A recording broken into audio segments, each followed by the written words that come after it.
Yeah, good morning everyone. Myself Sujit Pandey, Assistant Professor of Aeronautical Department in Pal University. Now our subject is aircraft performance. Now we have to discuss on this subject. Now chapter is four. Chapter is four. Chapter 4 is nothing but accelerated flight. We have to focus on the accelerated flight. We have to discuss on this topic accelerated flight. Now the takeoff and landing analysis. Now we can see in a figure what are the force acting on the runway.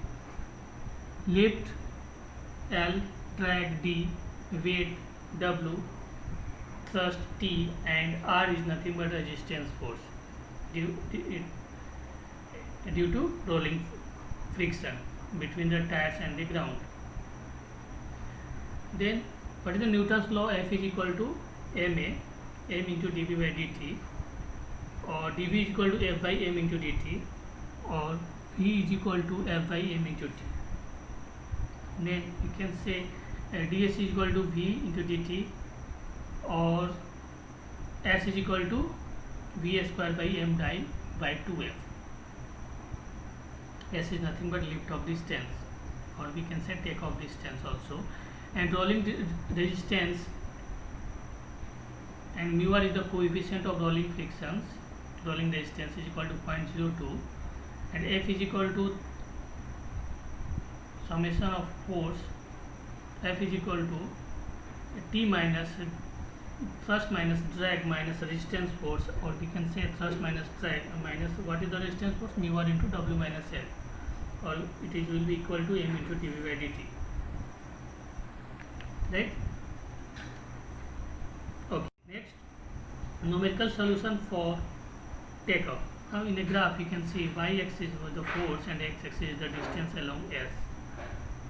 Distance along ground S, and starting from the 0 to S L off means takeoff distance at lift off L off. Lift off, right? And at the point of takeoff, L is equal to lift is equal to weight.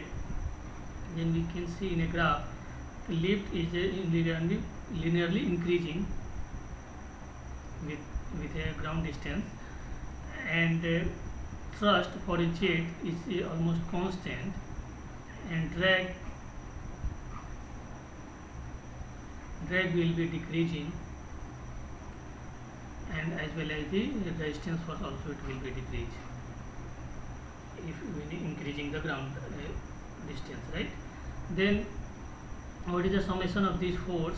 D plus mu r into W minus L represented in dotted lines is the summation force. It will be minus in our thrust force, means thrust minus drag plus mu r into W minus L.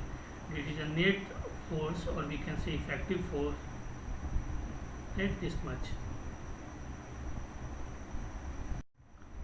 Now in this slide, what is the V lift off is equal to 1.2 into V stall, or we can say 1.2 square root of 2W upon rho infinity S into CL max,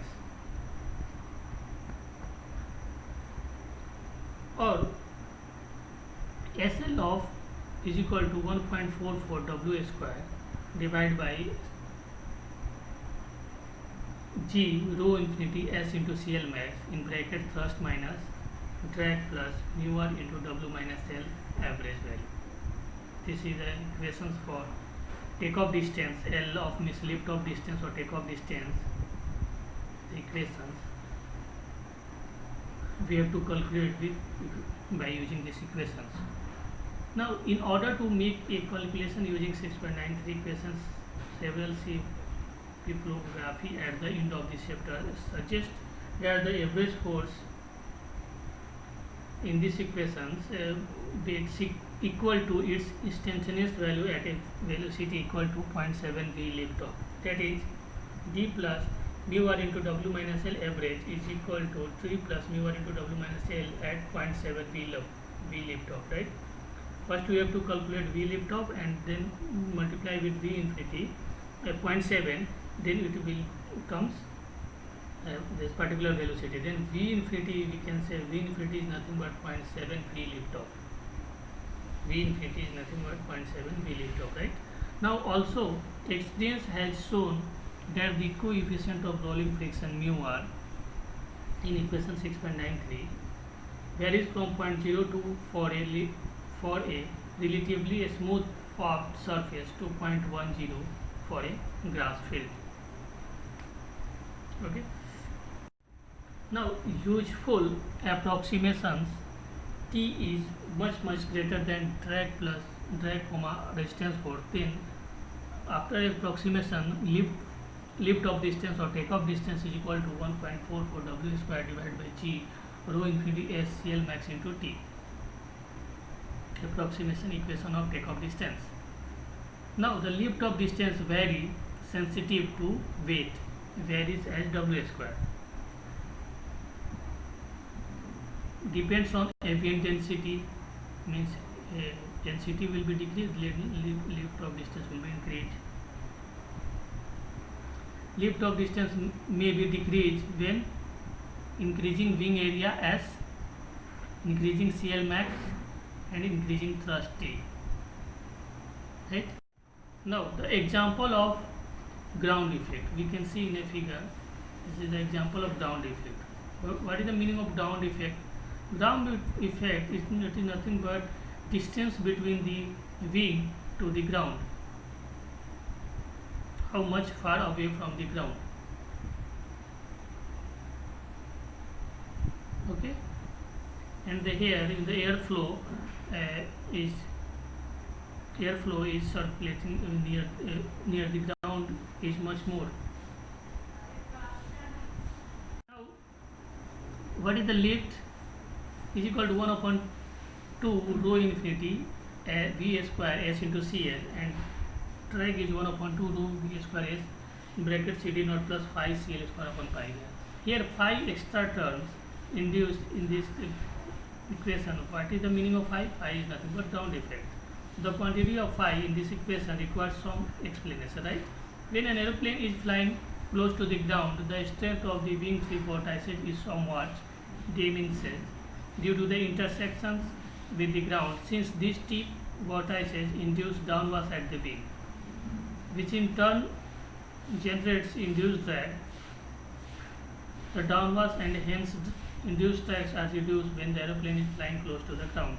This phenomena is called ground effect, and this is the cause of the tendency of for an aeroplane to flare or float above the ground near the instance of landing. The reduced drag in the presence of ground effect is accounted for by phi in equation 6.88, where phi is less than equal to 1. An approximate expression for phi based on the aerodynamic theory is given by phi is equal to 16h by b whole square divided by 1 plus 16h by b whole square, where h is the height of the wing above the ground and b is the wing span. Now the landing performance. Consider an aeroplane during landing. After the aeroplane has touched the ground, the force diagram during the ground roll is exactly the same as that given in the figure. And the instantaneous accelerations negative in the case is given by however you assume that in the order to minimize the distance required to come to a complete stop, the pilot has decreased the thrust to 0 at touchdown, and therefore the equation of motion for a landing ground roll is obtained from equation 6.86 with thrust is equal to 0 minus drag minus mu r into w minus n is equal to m dv by dt. The typical variation of the force on the airplanes during landing is sketched in the figure. Designate the ground roll distance between touchdown at velocity vt and a complete stop by SL. An accurate calculation of SL can be obtained by numerically integrating 6.95 along with equation 6.87 and 6.88. However, let us develop an approximate expression for SL which parallels the philosophy used in section 6.15. Assume an average constant value for drag plus mu r into w minus L, which effectively yields to correct ground roll distance at landing S. Once again, we can assume that drag plus mu r into w minus L average is equal to its instantaneous value is evaluated at 0.7 bt, and f is equal to minus of drag plus mu r into w minus L average, or we can say minus of drag plus mu r w minus L at 0.7 bt. Bt is nothing but touchdown velocity. Now in a figure we can say the schematic of a typical variation of forces acting on the aeroplane during landing. The lift will be continuously decreasing, drag will also decreasing, and resistance pull it will be increased mu r into w minus L. Then summation of drag plus mu r is equal to drag it will be shown in the dotted line in a graph, d plus mu r into w minus L. Now in order to maintain a factor of safety, Vt is equal to 1.3 Vs star is nothing but 1.3 square root of 2w upon rho infinity s CL max, and SL is nothing but lift landing distance is equal to 1.69 w square upon g rho infinity s CL max in bracket drag plus mu r into w minus L at the value of 0.7 bt. During the landing ground roll, the pilot is applying brakes. Hence in equation 1.101, the coefficient of rolling friction is that during landing, during braking, which is approximately mu r is equal to 0.4 for a curved surface. Assuming that Tr is constant, equation 101, then becomes SL thrust required, thrust reverse, right? This is a thrust reverse, it will be there in equations. Then we are considering landing distance is equal to 1.69 w square divided by g rho infinity s CL max in bracket thrust required plus in bracket 3 plus mu r into w minus L at a value of 0.7 bt. Now comes for the turning flight. The turning flight, we can see the top view of the horizontal plane. R is the resistance, sorry, R is the distance radius this from the centers, and d theta is the angle, makes an angle with horizontals. In flight path, we can see in a figure top view of the horizontal planes. Here L cos phi is equal to W and Fr is equal to square root of L square minus W square. N is equal to load factor lift by W. Fr is equal to W into square root of N square minus 1. This is nothing but resultant for, and resultant for we can say M into V square by R. Right? Then what is the R? R is the radius, turn radius is equal to V infinity square by G into square root of N square minus 1, and turn rate is omega is nothing but d theta by dt, or equal to V infinity by R is equal to G into square root of N square minus 1 divided by V. Now in the down figure front view, you can see the horizontal plane phi, the makes an angle phi, bank angle with the horizons. L is the lift, Fr is the resultant force, with W is the base. Right? Now in the turning flight, we can see here the load factor is L by W, and the turn radius is V square by G square root of N square minus 1, and turn rate is G into square root of N square minus 1 divided by V infinity. We can say turn rate, or in another way we can say angular velocity also. Right? Okay. Next thing is examples for a pull-up maneuvers. Example for a pull-up maneuver. Fr is equal to resultant force equal to lift minus W is equal to W into N minus 1, and Fr is equal to M into V square by R, and the turn radius for pull-up is equal to V square by G into N minus 1, and turn rate is omega is equal to G into N minus 1 by V infinity for pull-up maneuvers. You can see in a figure also for a pull-up maneuver. Right? R is the what? Turn radius, and theta is the angle, makes an angle with turn radius, with horizontal or vertical slants, right?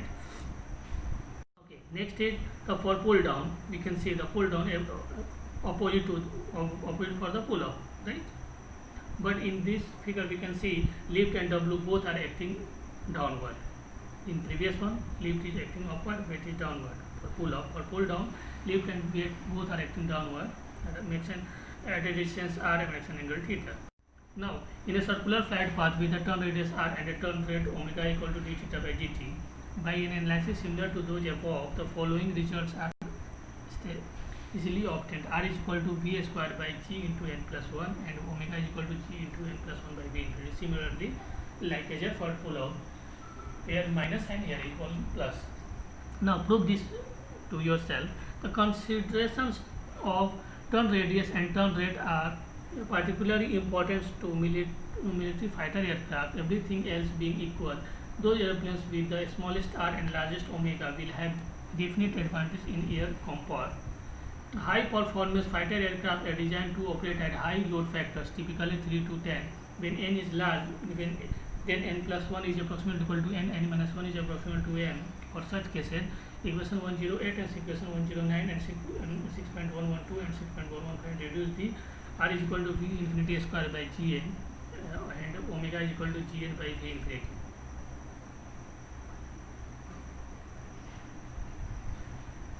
R is equal to what? V infinity square by Gn and omega is equal to Gn by V infinity by approximation, right? Next thing is, let us work with this equation further, since lift is equal to 1 upon 2 rho V square S into Cl and V infinity square is equal to 2L upon rho infinity S into Cl.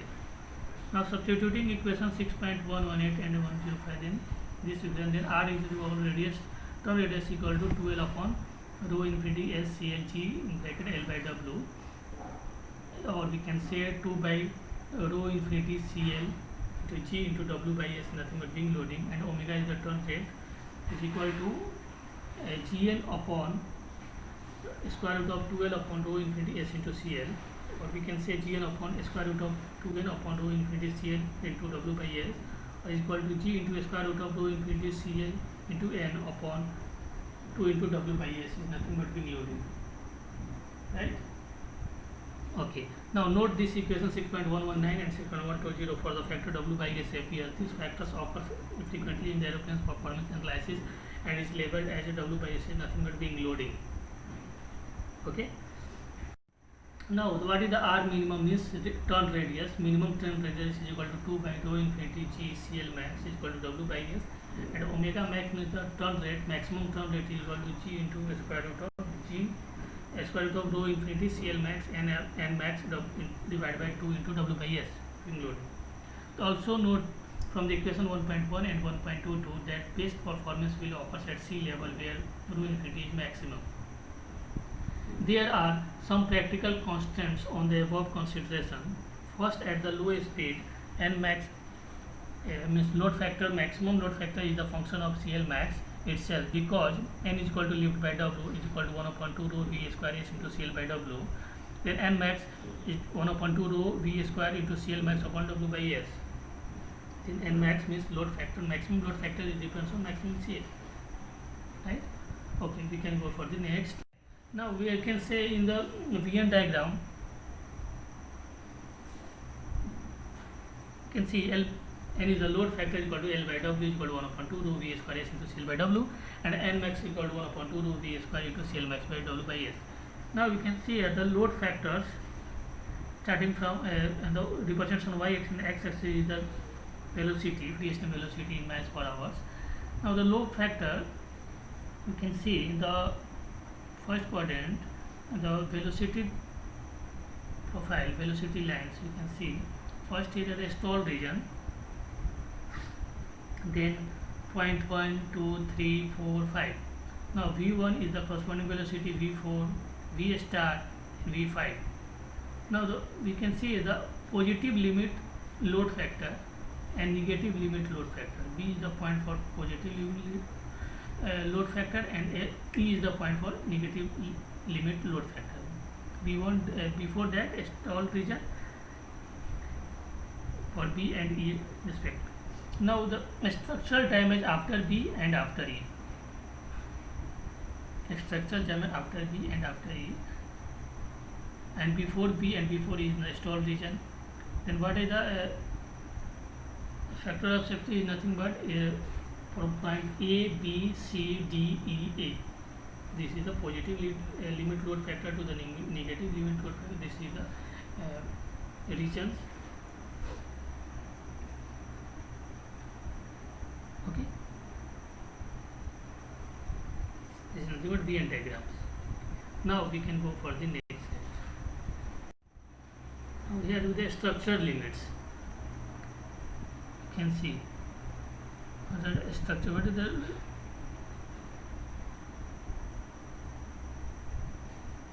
now 1, 2, 3, 4, 5, 6, 7, 8, 9, 10. We can see all these limits in this figure. Now we can go for the next slide. Okay. Now next our topic is accelerated rate of climb. It is nothing but energy method. Right? There are two types of rate of climb. One is unaccelerated rate of climb, second is accelerated. Unaccelerated rate of climb is we have discussed in the last chapter, last unit for a steady flight. And for accelerated rate of climb, this is nothing but accelerated flight. Right? Now modern high performance aeroplanes such as the Supersonic General Dynamics F-16 shown in the figure are capable of highly accelerated rate of climb. Therefore, the performance analysis of such aeroplanes requires methods that go beyond the static rate of climb considerations given in section 6.8 to 6.11. The purpose of the present section is to introduce one such method, namely a method dealing with the energy of an aeroplane. This is in the contrast to our previous discussion that have dealt explicitly with forces on the aeroplanes.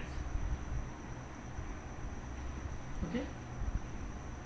Now consider an aeroplane of mass m in a flight at some altitude h and some velocity v. Due to its altitude, the aeroplane has potential energy Pe equal to mgh. Due to its velocity, the aeroplane has kinetic energy Ke equals to 1/2 mv square. The total energy of the aeroplane is sum of these energy, that is, the total aircraft energy is equal to Pe plus Ke, potential energy plus kinetic energy is equal to mgh plus 1/2 mv square. The energy per unit weight of the aeroplane is obtained by dividing the equations by W equal to mg. This yield of a specific energy denoted by He. He is equal to P plus K divided by W, or mgh plus 1/2 mv square by mg. Then finally we can say Hg equal to h plus v square by 2g, where Hg is the specific energy, right, or it is nothing but energy per unit weight of the aeroplanes. It's nothing but energy per unit weight, or we can say a specific energy, or we can say energy height also. Now we can go for the next. Now in a graph we can say in a figure altitude Mach numbers showing curves of constant energy height. These are universal curves that represent the variation of kinetic and potential energy per unit weight.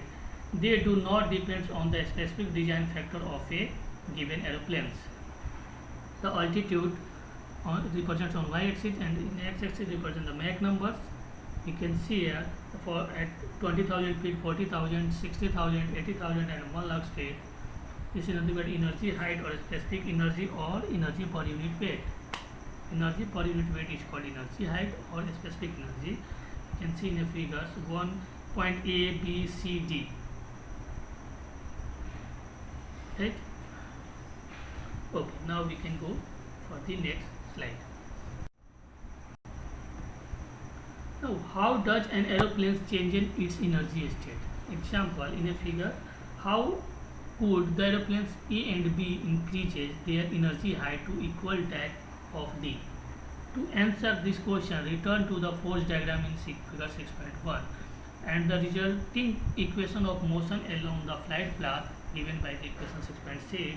Assuming that alpha t is a small, equation 6.6 becomes t minus w sin theta is equal to m dv by dt.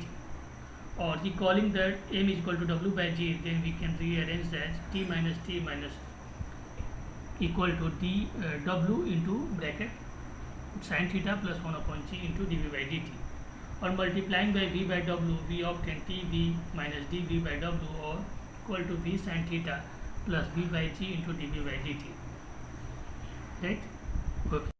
Now, examining the equation this and recalling some of the definitions of section 6.8, we observe that v sin theta is equal to rate of climb or dh by dt, and that dv by w is equal to excess power by w, or you can say PS, where the excess power per unit weight is defined as a specific excess power and it is denoted by PS.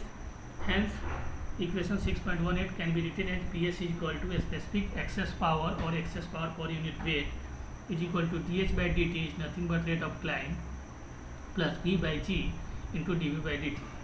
Equation 6.129 states that an aeroplane with excess power can use this excess for rate of climb dH by dt or to accelerate along its flight path dV by dt, or for a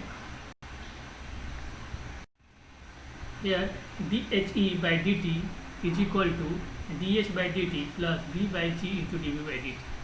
The right hand side equations 6.129 and 130 are identical, hence we see that PS is equal to dHe by dt.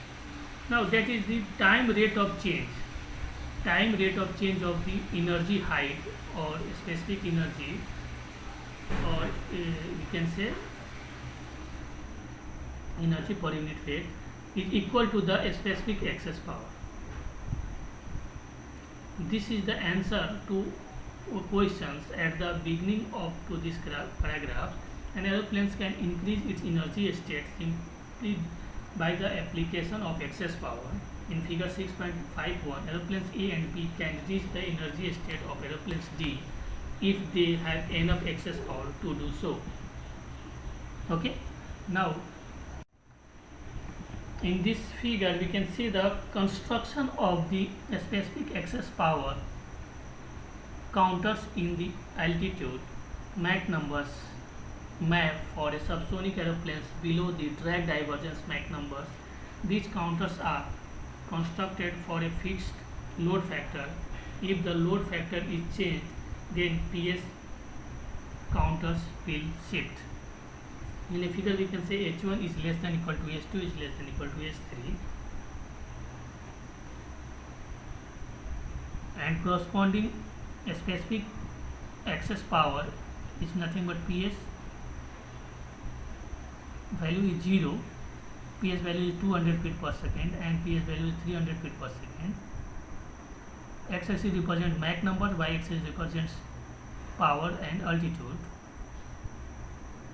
You can see the H1 corresponding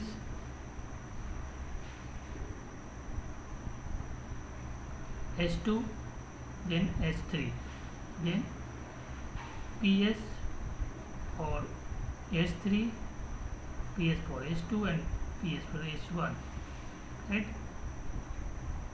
Okay, now we can go for the next. Now in this figure, a figure is nothing but a specific excess power counters for a supersonic aeroplanes. Here we also here y-axis in power and x-axis is the Mach number. Here in down figure y-axis is in altitude and x-axis is the Mach number. You can see H1 is less than H2 is less than H3. So your height will be increases, then power you can see PS is equal to 0 corresponding H1, 200 feet per second for H2 and H3 for 400 feet per second. And corresponding Mach number we can see in these figures also, right? Understood? Okay. Now in this figure,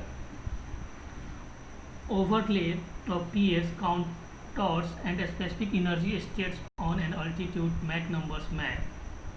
The PS values shown here approximately corresponds to a Lockheed figure 1.104G supersonic fighter load factors n is equal to 1, W is equal to 18000 lb. Aeroplanes is at maximum thrust. The path gives by points A through I is the flight path for minimum time to climb. The y-axis is the altitude, x-axis is the Mach number. We can see the different energy height. You can see at a different energy height. We can see at a different specific excess power. Right? Understood? Okay. We can go for. Now the figure 6.4 is also useful for representing the proper flight path to achieve minimum time to climb. For example, consider two inertia height he1 and the he2, where he2 is greater than he1. The time to move between these inertia states can be obtained from this equation, written as dt is equal to dhe by ps. Or integrating between he1 and he2, we have t2 minus t1 is equal to integration he1 to he2 dhe by ps. Okay, this is the time to climb. This is the time required for climb. Now, this is the last slide. Okay, thank you everyone. I think everyone, I hope you everyone enjoying this lecture. Now we can meet in our next lectures. Okay, thank you.